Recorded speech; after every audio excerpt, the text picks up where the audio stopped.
নমস্কার, সবাই কেমন আছেন? আশা করি সবাই খুব ভালো আছেন। আমি খুব ভালো আছি। তো চলুন প্রতিদিনের মতো আজকে ব্লগটা এখন থেকেই শুরু করি। আজকে সকাল সকাল ঠাকুরের এই প্রসাদগুলো নিয়ে বেরিয়ে পড়েছি। গতকাল রাতেই এই ঠাকুরকে প্রসাদগুলো দিয়েছিলাম, নিমকি ভাজা। তো সেইগুলো এই দেখুন ওপরে আমি তুলে দিলাম টিনের চালে। আর কেমনভাবে পাখি আসে দেখেছেন আমাদের বাড়িতে, দেখতে পাচ্ছেন? আর এদেরকে রোজ এইগুলো দিতে আমার এত ভালো লাগে, আর এদের এই কিচির কিচির শব্দটা দিয়েই আমার সকালটা শুরু হয়।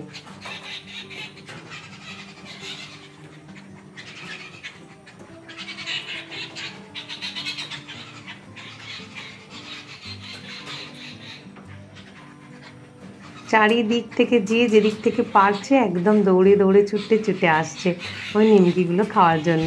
আর ছাতারে পাখি এর মধ্যে বেশিটা, আর তার মধ্যে টুকটাক কাক আসে আর শালিক পাখি থাকে। তবে কাকগুলো আসলে না আবার এই ছোটো ছোটো পাখিগুলো একটু ভয় পায়। যাই চলুন, এখন বাড়ি ভর্তি হয়ে পাখি থাকবে, যেহেতু সবাই খেতে দিয়েছি, ওরা খেয়ে দিয়ে আবার নিচে একটু ঘুরঘুর করবে।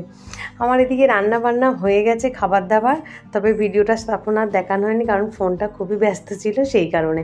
যাই হোক, কী রান্না করেছে আজকে চলুন। আজকে তো বৃহস্পতিবার, তাই সকাল সকাল রুটি পরোটা হয়েছে, একটু আলু চচ্চড়ি করেছি, আর একটু অল্প করে সিমুই মানে ওই যে লাচ্চা ছিল সেইটুকুই করে নিয়েছি। আসলে দুধগুলো না প্রায় সময় পড়ে থাকছে, খাওয়াই হচ্ছে না। আর সেই কারণে দুধটা ছিল ফ্রিজে, তো সেটাকেই গরম করে আর আমি ভাবলাম ওটা করি আজকে। তো আজকে কিন্তু একটু অন্যরকমভাবে করেছি জানেন, আজকে আবার একটু ঘি দিয়ে ভেজে নিয়েছিলাম। আর এতই ভালো লাগছে, আরোহী বলছে আমি তো বারবার খাচ্ছি মা। সত্যি আরোহীকে দেখছি আমি আজকে বারবার টুকুর টুকুর করে তুলে তুলে খেতেই থাকছে। আমি বলি অন্য দিনে তো করলে খেতে চাস না, আজকে আবার এরকম কেন? আজকে আসলে দুধ আছে ওই জন্য, মানে সিমুইয়ের মতো একটু দুধ আছে পাতলা, সেই কারণে। আর অন্য দিনে কী হয়, এটা শুধুই কাঁচা দিয়ে দিই বলে না কি জানি না ঠিক, এটা না পুরো বসে যায়, দুধটা পুরো এর মধ্যে সোপ করে নেয়। আজকে বেশ সুন্দর হয়েওছে সত্যি। তো যাই হোক, খেতেও আমি একবার খেয়ে দেখলাম, টেস্টি হয়েছে। তো মোটামুটি আমার এদিকে ওর বাবার টিফিনটা গোছানো হয়ে গেছে, এটাই সবথেকে বড় কাজ সকালবেলা আমার। এই যুদ্ধতে আমি জয়ী হয়েছি। যাই হোক চলুন, এবারে সকালে টিফিনটা খাবো সবাই মিলে। একটু আজকে লিকার চা করেছি, কারণ এই নিরামিষের দিনে না কী খাই একটা ব্যাপার থাকে। গতকাল রাতে একটু ছোলা ভিজিয়ে রেখেছিলাম, তো ছোলা দিয়ে আর হালকা করে একটু সর্ষের তেল মাখিয়ে অল্প একটু চানাচুর নিয়ে ভাবছি একটু শুকনো শুকনো মুড়ি মাখাবো, আর তার সাথে একটু লিকার চা। আর এই দেখুন চা খাবে বলে কেমনভাবে চাকনিটা টানছে। তবে ও খুব একটা চা পছন্দ করে না, তবে কিন্তু এই ছোলার টুকরোগুলো এরমভাবে দিলে খেয়ে নেয়, আর সুন্দর খায়, মানে খুব ভালোবেসে খায় ও, দেখেছি তো। তবে একটু গোটা গোটা দিই না, কারণ ভয় করে যদি গলায় টলায় আটকে যায়, তাই একটু নখ দিয়ে কুঁচিয়ে দিই। অনেক সময় একটু ছুরি দিয়ে টুক করে করে কুঁচিয়ে দিলে ও দেখেছি এরকম করে খেয়ে নেয় একটা একটা করে। যাক চলুন, আমার এদিকে মোটামুটি কাজকর্ম হয়ে গেছে, এবার সবাই মিলে একটু টিফিন করতে বসবো। তাই একটু ছোলাটা নিতে গিয়েই ও আছে বলে ওকে একটু দিচ্ছি। আবার আমাদের সাথে যখন খেতে বসবে তখনও খাবে। চলুন খেতে বসে যাই। ওদিকে আরুর বাবা চলে আসবে, আবার এদিকে ঘড়ির কাঁটা কখন টুক করে ঘুরে 9টার কাছে ঠেকে যাবে বুঝতেই পারবো না। সকালটা সত্যি যেন এমন যুদ্ধে নামি, কখন কটা বাজে সেটা প্রতিদিন খেয়ালই থাকে না। ঠিক আরুর বাবা খেয়াল করে ডিউটি বেরোনোর সময়টা জানে বলে, তাই উনি ঘড়িটায় বারবার দেখতে থাকে, আমাদের আর দেখার সময় হয়ে ওঠে না।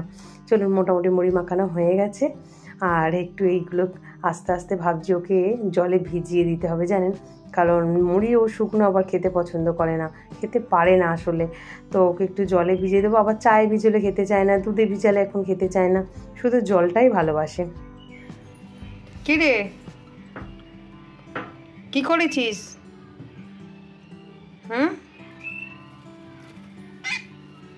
অন্যায় করছো?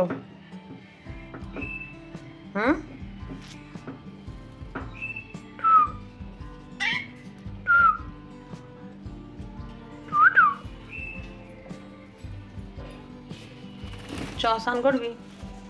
এই দেখুন, আজকে আর স্নান করে চিনিকে রোদে দিতে হয়নি, ও নিজেই রোদ্দুরে চলে এসেছে। আর একা একা কি সুন্দর রোদের আভাসটাই গা ঝাড়ছে দেখুন। যাক, ও এরকমভাবে গাটা শুকিয়ে নিক, তারপরে ওকে খাঁচাটা ঢোকাতে লাগবে না যদিও, কারণ এখন আবার ভাত টাত খাওয়ার সময়, তো আমাদের সাথে একসাথে বসে ভাত খাবে। আজ বৃহস্পতিবার, এই সবেমাত্র স্নান পুজো সারলাম। আজকে একটা ঠাকুরকে ওখানে সিংহাসনের নিচে, অ্যাকচুয়ালি ছিল ওটা ঘরে, কুবেরের দেবতা। তো আজকে একটু ওনাকে আমি সিংহাসনের কাছেই নিয়ে এসে বসালাম। ঘরে না ঠিকঠাক ওনাকে মানে ফুল দেয়া হতো না, তো সেই জন্য আমি আজকে ওই সিংহাসনের পাশে একটা জায়গা করে বসিয়ে দিয়েছি যাতে উনি ফুলটা পায়। তো আজকে বৃহস্পতিবার, তাই ভাবলাম আজকেই করি কাজটা। অনেক দিন থেকেই ভাবছিলাম ঘরের মধ্যে আছে, তো আজকে দক্ষিণ দিকে মুখ করে আর বসিয়ে দিয়েছি ওনাকে, যেরকম আমার সিংহাসনের ঠাকুরগুলো আছে সেরকমভাবে। চলুন, অনেকটা বেলা হয়ে গেছে। এবার আজকে তো ভাত করিনি, রুটি পরোটাই করেছি, আর ওগুলোই খাবো। আর আরোইও আজকে মামার বাড়ি গেছে ফের, কারণ যেহেতু আজকে সকালে আমাদের ভাত হয়নি, সেই কারণেই আমার মা বললো ও ভাত খাবে। তো আজকেও গেছে, আবার ওর আজকে কম্পিউটার আছে, আমি নিয়ে যাব। চিনি আজকে দুবার চান করেছে, ওর মনে হয় মাথা খারাপ হয়ে গেছে। চলুন দেখাই আপনাদেরকে একবার। আজকে অল্প একটু শিউলি ফুল পেয়েছিলাম, সেটাও দিয়ে সাজিয়েছি ঠাকুরকে। আর এই যে কোথায় রাখবো বুঝতে পারছিলাম না, তাই এই জায়গাটাই রেখেছি। এই দেখুন কেমন হয়েছে, এই জায়গাটাই রেখেছি ওনাকে, একদম একটা কোণে। আর এই যে এদিকে আমার মানে মা কালীর ঘট আছে মন্দিরের, আর এই তো আমার সিংহাসনের ঠাকুর। সেই কারণে কিন্তু ওই জায়গাটাই ছিল এই ফুলের টপটা, সেটা ওপরে উঠে গেল, মানে এদিকের জিনিস ওদিকে, ওদিকের জিনিস এদিকে একটু সরাতে হলো, তারপরে ঠাকুরটাকে রাখা গেল। যাই হোক, অনেক দিনের ইচ্ছা ছিল, আজকে মিটলো সেটা। কাজটা বড় কাজ একটা ছিল। চলুন এবারে খাওয়া দাওয়া সারি।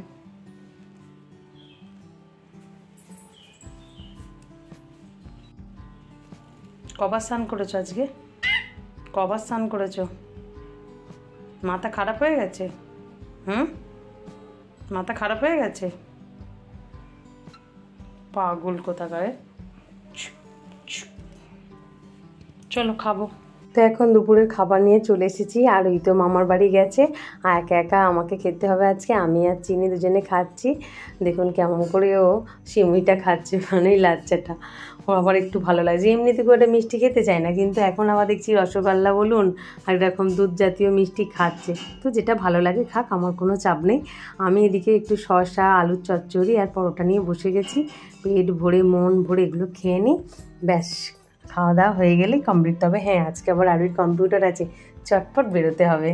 চলুন, বলতে বলতে এই দেখুন বেরিয়ে পড়েছি। এখন বাজে প্রায় 3:45 মতো।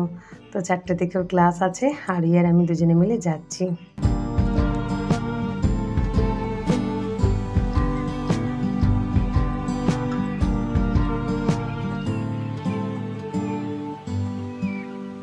আজকে বাবু আবার আমাদের সঙ্গ ধরেছে, তো ও এসেছে আজকে। দেখুন দিদিকে এগিয়ে দিতে যাচ্ছে, আমি আর গেলাম না, আমি এখানে বসে গেছি বট গাছের গোড়ায়, ও দিদিকে এগিয়ে দিতে যাচ্ছে। তবে চট করে বলেছি চলে আসতে, একদম না ওদেরকে বিরক্ত করতে, বলেই গেছে হ্যাঁ আমি চলে আসব। তো এই যে যাচ্ছেন। আর আজকে তারপরে একটু কিছু গিফট কেনার ছিল, তো যাওয়ার পথে হঠাৎ চোখে পড়লো এই ছাতিম গাছটা। দেখুন ছাতিম গাছটা দেখে না মন ভরে গেছে, আর এত সুন্দর গন্ধ বেরিয়েছে এই জায়গাটা, মানে কি বলবো, এখান থেকে আমার এক পাওয়া সরতে ইচ্ছে করছে না। এটা এই সময়তেই হয়তো, মানে চারিদিকটা যেখানে যেখানেই গাছ আছে সেই জায়গাটা সুন্দর মোমো করে একদম গন্ধে। একটু সন্ধে হয়ে এসেছে, বাবু আর আমি অপেক্ষায় আছি কখন আরোই ছুটি হবে। তো যাই হোক, অপেক্ষার শেষ, মানে অবসান হলো। আর হিয়ারও আসছে, ওই দেখুন দূরে আসছে ওরা, একদম অন্ধকার অন্ধকার মতো হয়ে এসেছে। চলুন আমরা এবার বাড়ি ফিরি, ভিডিওটা আজ এখানেই শেষ করছি। আগামীকাল একটি নতুন ব্লগে আবার দেখা হবে। সবাই সুস্থ থাকবেন, ভালো থাকবেন, সবাইকে ভালো রাখবেন। আর ভিডিওটা কেমন লাগলো অবশ্যই কমেন্ট করে জানাবেন। চলুন টাটা।